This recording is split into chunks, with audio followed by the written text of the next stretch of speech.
Question 71. Jewel Knowles is a research analyst at Trimont Limited. During her research, Knowles comes across an unpublished research report in the firm's electronic database that is not password protected. So unpublished research report, I think that's kind of implying this is potentially material non-public information since it's not out in the public. The report concerns ADP, a biotechnology firm developing lab equipment using in-house technology. In the report, the writer recommends a strong buy based on personal observations, ADP's financial projections, discussions with company executives, and industry analysis. At the end of the report, a footnote reveals the report will be released when ADP launches a prototype of the equipment in the market. So that's certainly important.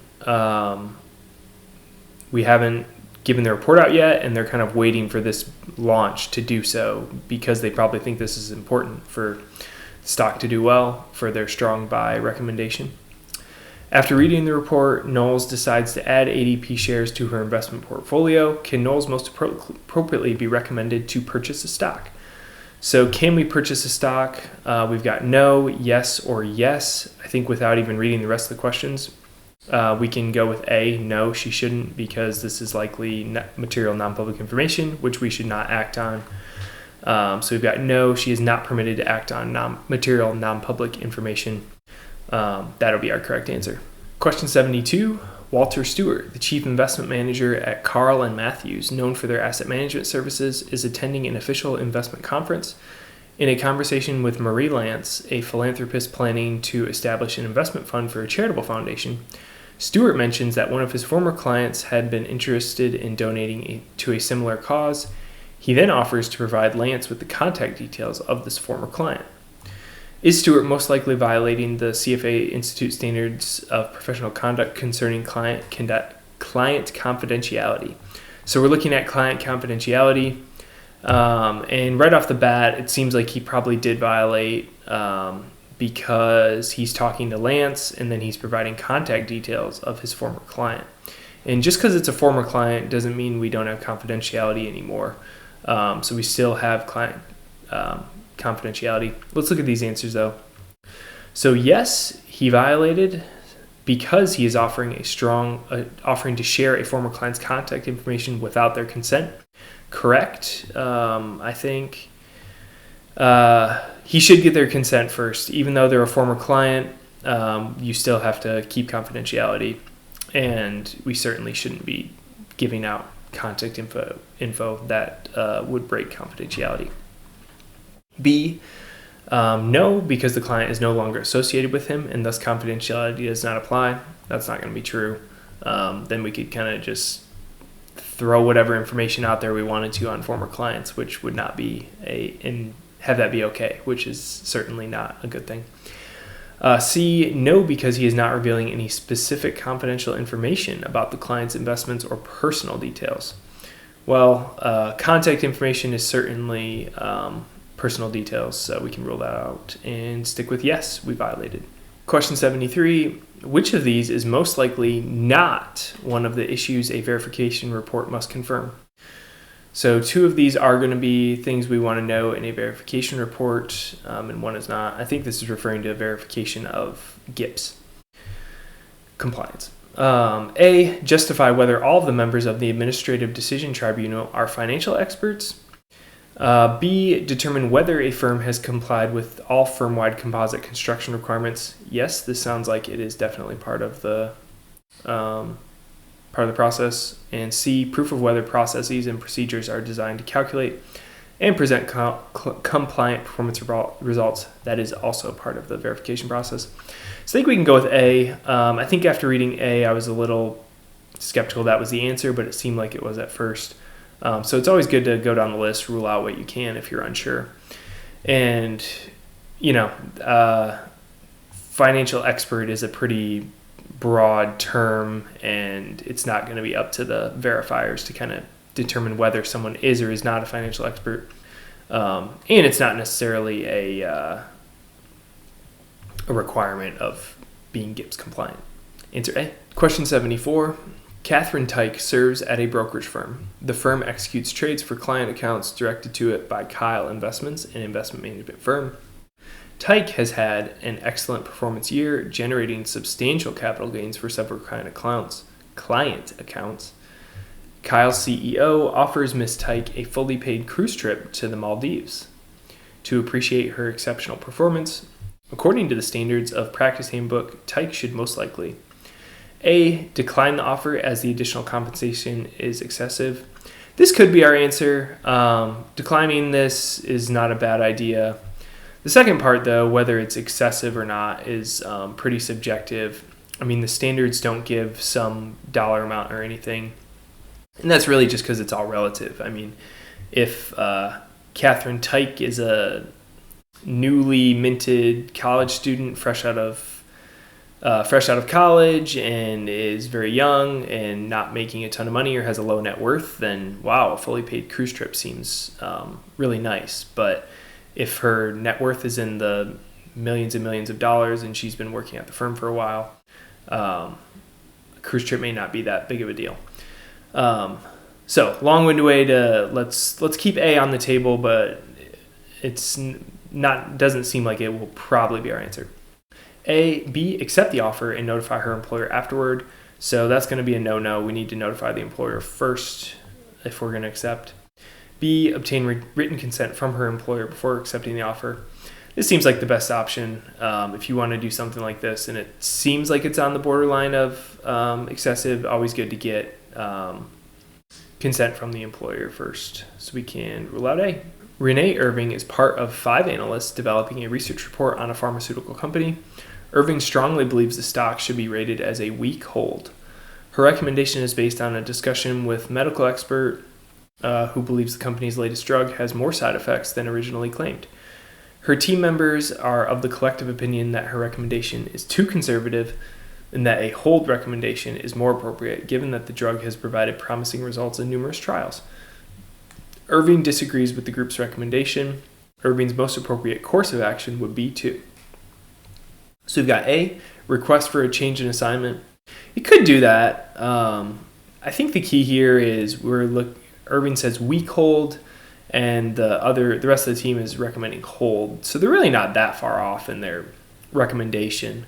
It'd be one thing if he was recommending strong buy and the team members were recommending strong sell or something like that. In that case, we might want to change assignments. But this is probably going to be a little too dramatic or over the top to request a new assignment for this small difference in opinion. B, request her name to be withdrawn from the report. Could also do this, but again, I think when there's that small of a difference in the recommendation, withdrawing your name from the report is may not be necessary. We'll leave it on the table though. C, continue identifying herself with the report and disclose her difference in opinion. This is probably the best option just because of what we mentioned for A and B. It's a pretty small difference in that recommendation. So to kind of just differentiate herself a little bit, but keep on with the analysis is likely the best course of action. Answer C. Question 76. Which of these agents can most accurately claim compliance with GIPS? So we've got 3 different agents, and then we need to decide whether agent 1 can claim compliance, agents 1 and 2, or all 3. So investment management firms managing assets, yes, they can claim compliance with GIPS. B, plan sponsors that are not managing assets, they cannot. So the key there is not managing assets. We need to be managing assets in order to comply with GIPS. 3, vendors who are providing investment management software.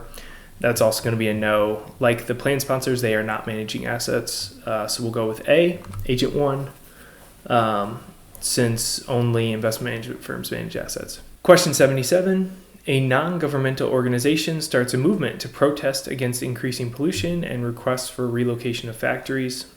A few activists were arrested. One of the arrested activists is an equity analyst in an investment management firm. Has the analyst violated any standard? If yes, what action should be taken?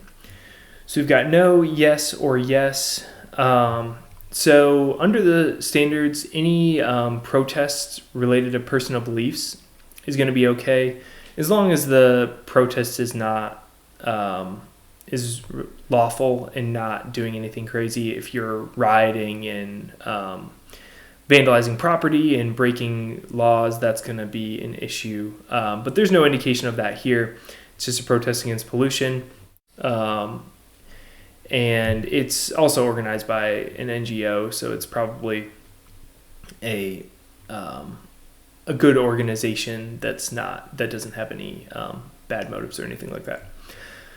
So have we violated? No. Yes, he should be given a letter of warning, or yes, he should be dismissed from his service.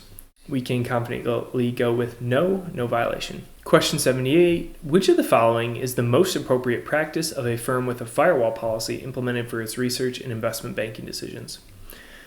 So the firewall policy is essentially kind of keeping information from flowing back and forth between research and investment banking, because there could be confidential information there used to make trades or money off of material non-public information. If you want to read stories about that, I recommend the book Den of Thieves. All right, so A, prohibiting communication between research and investment banking personnel. This isn't a bad option because we want to minimize or stop that flow of info that could create conflicts of interest. But prohibition might be a little too dramatic. We'll leave it on the table for now, but let's see if there's a better answer that's most appropriate. B, basing the research analyst compensation on a flat rate without any contingent bonuses. Yes, this does help as well, which I would lean more so towards this being our answer, so I'll circle it for now. A flat rate helps offset any kind of conflicts of interest, so the research analyst can give a negative report on the company, even if the investment banking division is working on some type of sale or IPO or something for that company. C, to improve the accuracy of investment analysis, investment banking personnel regularly review research reports prepared by the research division. That's going to be a big no-no. We want to have policies in place to kind of help with those conflicts of interest, which this certainly would not. So A sounds like a decent option, but I think B is going to be our better answer here. Question 79. To prevent misconduct, the Standards of Practice Handbook most likely recommends members and candidates to encourage their employers to A, restrict employee participation in IPOs. So this is aimed at complying with the standard on independence and objectivity, not necessarily misconduct. So I think we can rule this out. B, develop firewalls between different departments. This is aimed at complying with the material non-public information standard. So I think we can rule that out as well, since it's not related to misconduct. And C, disseminate a list of potential violations and disciplinary sanctions to all firm employees.